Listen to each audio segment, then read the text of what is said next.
চলি থকা বৰ্বৰ অত্যাচাৰে আমাক বেদনাসিক্ত কৰি তুলিছে।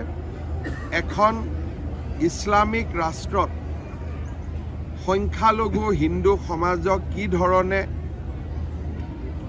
নিৰ্মম অত্যাচাৰ চলোৱা হৈছে তাক প্ৰত্যক্ষ কৰি আমাৰ সকলোৰে চকু মেল খাইছে। আগতে পাকিস্তানত অত্যাচাৰ হৈছিলে, এতিয়া বাংলাদেশত অত্যাচাৰ হৈছে।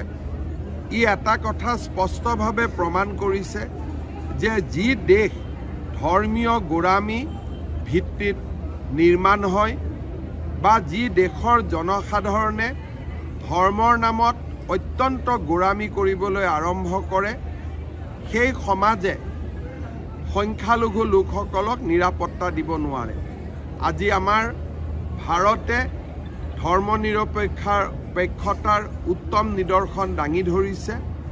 মই আশা কৰোঁ যে পাকিস্তান বাংলাদেশৰ দৰে দেশসমূহে ভাৰতৰ পৰা শিকিব আৰু আমাৰ দেশৰ ভিতৰত যিসকল ব্যক্তি আছে, যিসকলে পাকিস্তান বা পাকিস্তানৰ ক্ৰিকেট দল আদি জিকিলে আনন্দ প্ৰকাশ কৰে, তেওঁলোককো মই অনুৰোধ কৰিম যে আপোনালোকে চাওক যে বাংলাদেশ পাকিস্তানৰ দৰে ৰাষ্ট্ৰই আমাৰ সমাজক সুৰক্ষিত দিব নোৱাৰে।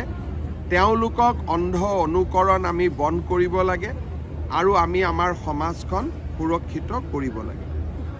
ঠিক আছে।